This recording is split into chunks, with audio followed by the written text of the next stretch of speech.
orang Indonesia yang cinta Indonesia, dan usia Anda sudah cukup untuk menjadi orang yang lebih dekat dan tertib ibadah, ketimbang memberikan kesimpulan-kesimpulan yang memberikan pengkondisian kepada upaya-upaya yang tidak elok terhadap Bapak Prabowo yang relatif punya kesungguhan untuk banyak hal. Begitu Bung Kamar. Ya, Bung Alfian, ternyata dari RMOLID itu yang tentang Hendro Priyono ada lanjutan berita lain.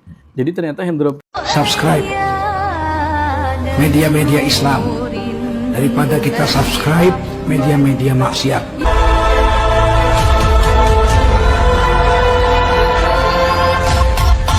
Assalamualaikum warahmatullahi wabarakatuh. Waalaikumsalam warahmatullahi wabarakatuh. Alhamdulillahirabbil alamin. Rabbis rahli sadri wa yassirli amri wahlul 'uqdatam min lisani yafqahu qawli. Baik pemirsa, kita ikuti dibacain berita. Bung kameramen akan membacakannya dengan hati yang teduh dan teguh. Silakan Bung kameramen. Baik, terima kasih Bu Alfian. Tetap bersyukur kita kepada Allah masih diberikan kesempatan untuk syuting kembali. Mudah-mudahan Indonesia cepat pulih nih Bu Alfian. Nggak capek kita dalam kondisi buruk terus. Bu Alfian, di tengah rakyat yang tertindas Bu Alfian. Jadi sampai ada slogan terlindas, tertindas, udah tertindas, dilindas juga kira-kira gitu kan. Pembahasan video kita sebelumnya. Ada korban nyawa, tapi Laskar Cinta Jokowi malah berstatement Prabowo tak bisa jaga keamanan negara. Lebih baik mundur. Nah ini mungkin salah satu yang dikhawatirkan oleh Bu Alfian, juga kemudian Pak Edi Mulyadi dan banyak tokoh ya. Nah kejanggalan lain yang saya ingin sampaikan Bu Alfian yang kedua yang tadi kan ini ada statement dari Jokower minta Prabowo mundur. Kemudian yang janggal juga menurut saya statementnya Hendro Priyono bahwa pelakunya orang luar. Ini kan jadi seolah-olah tidak ada kontribusi geng Solo. Respon awal langsung silakan Bu Alfian. Ya, pertama Laskar Cinta Jokowi. Saya mencoba menegaskan bahwa ini kelompok apa, Betul. Siapa namanya, di mana kantornya, maunya apa. Dan Pak Prabowo, catatlah mereka ini sudah mengikrarkan sebagai makar dengan Anda. Tangkap mereka semua. Ya, Laskar Cinta Jokowi ini perlu ditangkap ketuanya dan kepada seluruh aparat yang bertanggung jawab terhadap keberlangsungan pemerintahan ini agar segera mendalami seluruh Laskar Cinta Jokowi ini siapanya, siapa di belakangnya, siapa pembiayanya dan berikutnya. Yang berikutnya adalah statement Hendro Priyono. Nah, bagaimanapun kok dengan cepatnya dia mengatakan pihak luar. Apakah dia sebagai ketua BIN hari ini? Ini kan operasi intelijen, berbeda dengan textbook intelijen, Pak. Yang jelas menyimpulkan adanya pihak luar itu merupakan sebuah pernyataan sesuatu. Ada sesuatu dari apa yang Bapak katakan. Itu berarti betul yang sedikit tadi dibuka oleh Bung Kameramen. Ada penegasian terhadap peran-peran dari dalam negeri. Ingin dikatakan di dalam negeri itu nggak ada yang ingin mengarahkan. Itu bertabrakan dengan pendapat Laskar Cinta Jokowi. Nah, berarti kan Laskar Cinta Jokowi ini adalah orang yang bergerak dalam negeri. Dan orang-orang ini dalam dunia pergerakan, dia adalah orang-orang yang disebut dengan operator. Ya. Aktor intelektualnya, donaturnya, bohirnya, bandarnya, tetap itu satu kesatuan. Dan ini sekali lagi Pak Hendro Priyono, mohon Anda lebih bijaksana dan lebih mengedepankan sebagai orang Indonesia yang cinta Indonesia, dan usia Anda sudah cukup untuk menjadi orang yang lebih dekat dan tertib ibadah, ketimbang memberikan kesimpulan-kesimpulan yang memberikan pengkondisian kepada upaya-upaya yang tidak elok terhadap Bapak Prabowo yang relatif punya kesungguhan untuk banyak hal. Begitu Bung Kamar. Ya, Bu Alfian, ternyata dari RMOLID itu yang tentang Hendro Priyono ada lanjutan berita lain. Jadi ternyata Hendro Priyono itu sentil isu pemakzulan Gibran. Bisa ganggu kerja pemerintah katanya. Nah ini kan jadi kayak puzzle ya Bu Alfian. Satu sisi Jokowi bilang, udahlah Prabowo kalau nggak mampu mundur aja. Terus akhirnya Hendro Priyono bilang ini pelakunya orang luar negeri. Kan kalau dari luar negeri bisa aja berkolaborasi kan Bu Alfian. Dengan geng Solo kita kan nggak tahu. Nah dan ujungnya adalah sentil isu pemakzulan Gibran. Nah jadi mungkin Bu Alfian di sesi tengah ini ini kan masyarakat lagi geram dengan banyak hal gitu Bu Alfian. Tapi ujungnya ya kita harus terus menikmati membayar pajak yang zolim. Harus menikmati punya wakil presiden yang tidak becus. Di sesi tengah ini bagaimana Bu Alfian agar masyarakat itu punya kesatuan negara, tapi lebih jeli gitu Bang. Lebih jernih. Jangan sampai kita seenaknya masuk dalam pancingannya geng Solo. Silakan Bang. Ya, sebelum saya mengomentari bagian tengah ini, mungkin Bung Kameramen dan semua pemirsa, kita harus mengakui dulu bahwa negara kita SDM-nya itu levelnya cuma SD kelas 6 dan paling tinggi kelas 1 SMP. Itu mungkin Bung Kameramen karena saya pernah mengampu mata kuliah ilmu pendidikan memang cukup sedih. Ini supaya diketahui, saudara-saudara yang tinggal di kota-kota, kita memang ada yang S1, S2, S3, tapi secara nasional SDM bangsa kita ini tidak lebih dari 40% yang boleh dibilang bisa diajak berpikir nalar, sistematis. Nah yang kedua, soal pemakzulan Gibran. Menurut saya pemakzulan Gibran itu menjadi sesuatu yang sangat serius. Kenapa Bung Kameramen? Kenapa para pemirsa? Karena Purnawirawan TNI sudah mengirimkan surat berikutnya. Iya. Menanyakan bagaimana surat yang pernah Anda terima.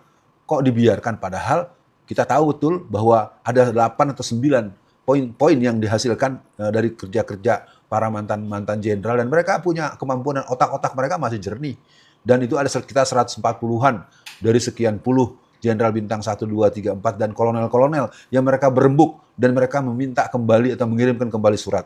Yang kedua, soal kenaikan pajak. Menurut saya kenaikan pajak ini sudah menjadi sebuah kekejaman yang melebihi penjajah Belanda, lebih melebihi kekejaman Jepang. Betul. Bagaimana harga-harga pajak itu naik dengan yang kita dengar di Pati itu sudah Pak Sudewo kelihatannya hanya pembelaan dari jin dan iblis saja yang mungkin bisa dilawan oleh pasukan-pasukan membuat dia untuk di-impeach gitu ya. Karena ada daerah lain yang 400%, ada yang 700%, ada yang 1000%. Jadi penaikan pajak dengan semena-mena sebaiknya juga jadi koreksi oleh pemerintahan secara nasional. Pak Prabowo, apakah ini juga efek daripada efisiensi yang dilakukan sehingga daerah tidak lagi mempunyai kemampuan untuk mengolah PAD mereka, daerah tidak mempunyai kemampuan dan keberbolehan.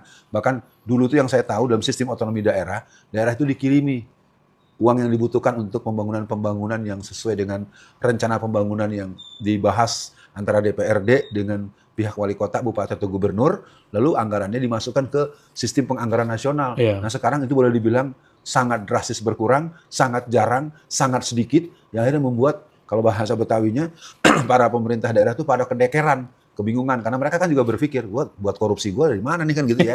ya jadilah 250% Pak Sudewo, jadilah 400% zamannya Gibran waktu wali kota, jadilah yang 1000%.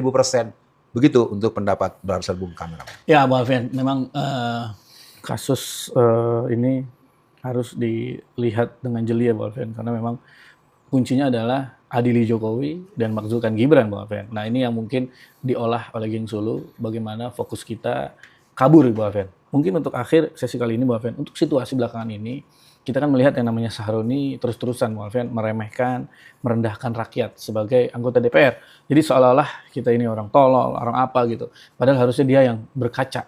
Dan menurut saya nih, Bang Alfian, 2029 kalau dia nyalek lagi, insya Allah suaranya turun drastis kalau dia nggak bayar KPPS ya. Nah, Bang Alfian, ada yang menarik. Jika Presiden tidak mengambil sikap tegas terhadap kebiadaban polisi, maka kebiadaban polisi adalah restu negara. Ini menurut saya menarik juga, Bang Alfian. Saya paham kita atau ada pihak yang mengkhawatirkan orang akhirnya salah arah atau salah nembak, malah minta Pak Prabowo dimakzulkan. Kenapa, Bang Alfian? Karena kan Jokowi seringkali berkata, Bang Alfian, Gibran itu satu paket dengan Prabowo. Jadi kalau mau turunin Gibran, ya turunin Prabowo juga. Jadi mungkin apakah ini siasat juga dari geng Solo? Lu ganggu-ganggu Gibran nih, sekalian nih Prabowo turun nih. Jadi mungkin untuk closingnya, Bang Alfian, pesan semangat Bang Alfian untuk masyarakat yang orisinil, yang genuine. Mereka memang ingin melawan kezoliman agar mereka berhati-hati misalkan, atau mereka lebih banyak konsultasi misalkan, agar tidak salah langkah. Dan pesan Bang Alfian juga agar masyarakat di sosmednya terus berisik melawan kezoliman. Bahkan Bang Alfian, yang unik adalah mahasiswa dari Malaysia, mereka demo di Kedubes Indonesia di Malaysia meminta agar dimunculkanlah keadilan. Untuk closingnya silakan Bang Alfian.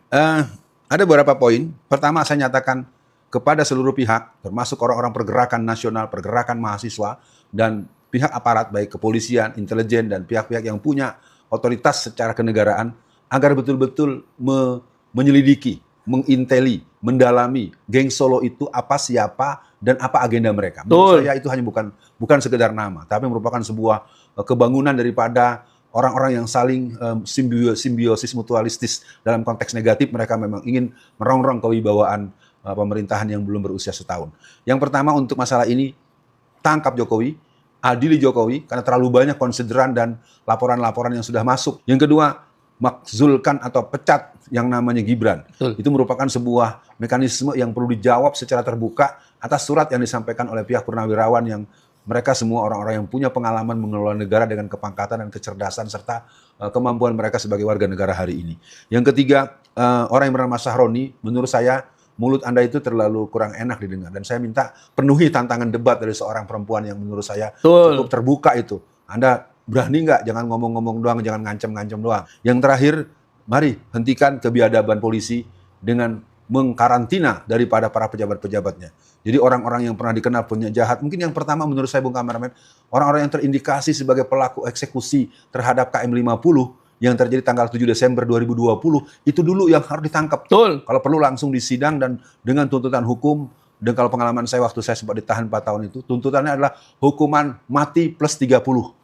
Iya, karena ada kawan dia punya kasus lain tentu. Saya tanya, berapa hukuman Anda? Saya hukumannya adalah hukuman mati plus 8. Nah, jadi untuk para eksekutor yang membunuh 6 orang syuhada pemuda Islam dari Indonesia pada tahun 2020, ditangkap semua dan tuntut mereka hukuman mati plus 30. Kalau untuk Jokowi cukup 17.000 tahun saja karena kelakuan yang sangat keterlaluan. Sekian. Assalamualaikum warahmatullahi wabarakatuh.